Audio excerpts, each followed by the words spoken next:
மிதுன ராசியில் பிறந்தவங்களுக்கு உண்டான முழுமையான வார பலன் தானுங்க இந்த பதிவில் நம்ம பார்க்க போகிறோம்.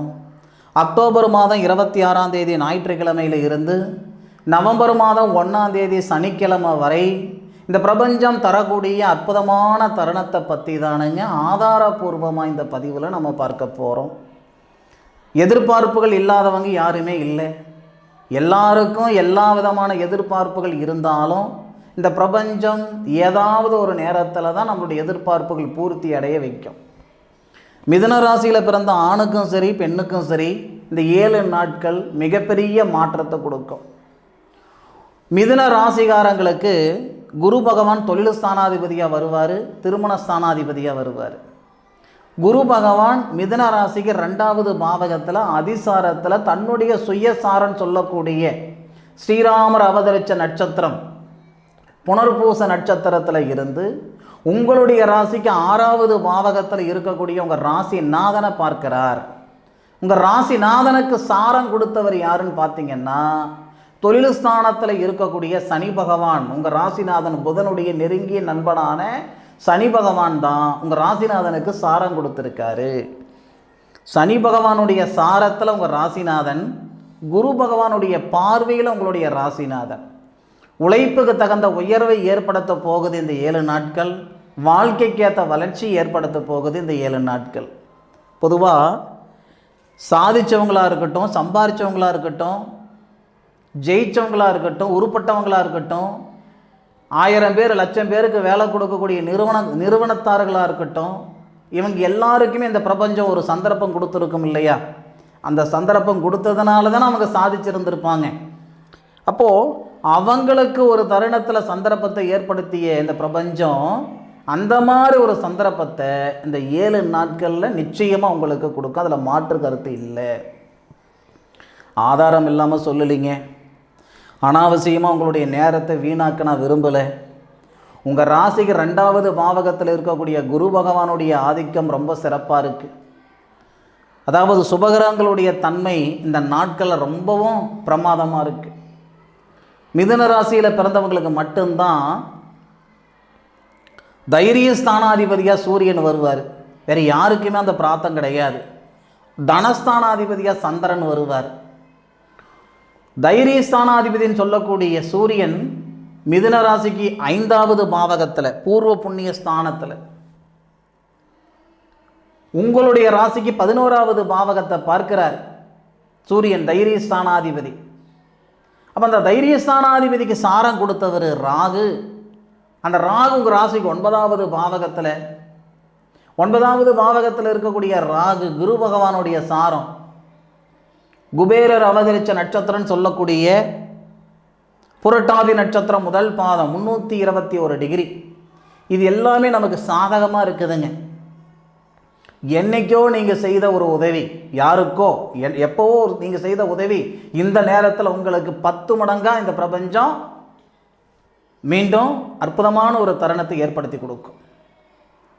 பொதுவாக சனி பகவான் பொறுத்த வரைக்கும் நம்ம செய்த பாவ புண்ணியத்தின் அடிப்படையில் பலன் கொடுக்கக்கூடியவர்னு வச்சுக்கோங்க.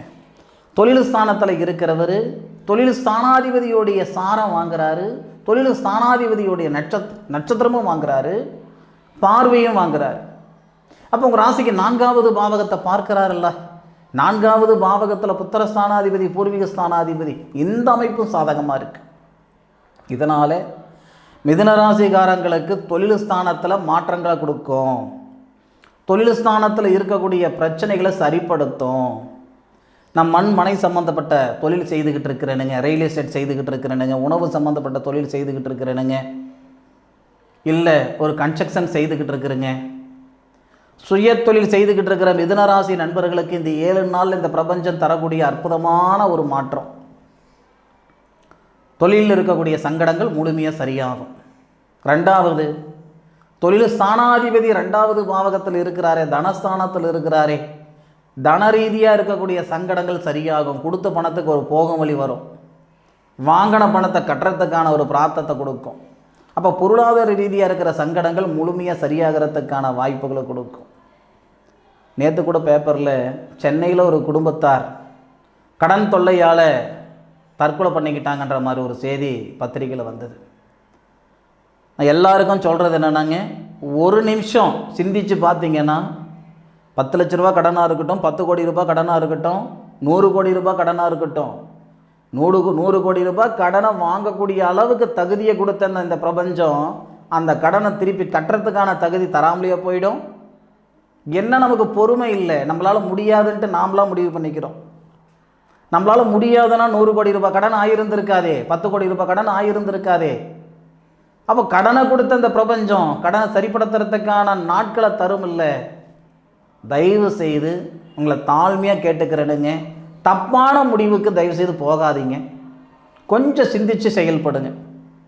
இந்த மிதுன ராசியில் பிறந்தவங்க கழுத்து பிடிக்கிற அளவுக்கு கடன் பிரச்சனை இருக்குதுன்னா கூட இந்த நேரத்தில் ஒரு தன்னம்பிக்கையை கொடுத்துரும், ஒரு தைரியத்தை கொடுத்துரும். எது வேணாலும் பார்த்துக்கலாண்டா அப்படின்ற அளவுக்கு ஒரு தன்மையை கொடுத்துரும். மிதுன ராசியில் பிறந்தவங்களுக்கு இந்த 4வது பாவகத்தில் சுக்கிர பகவானை சனி பகவான் பார்க்கிறார். சுபஸ்தானத்தை சனி பகவான் பார்ப்பதும் சிறப்பு.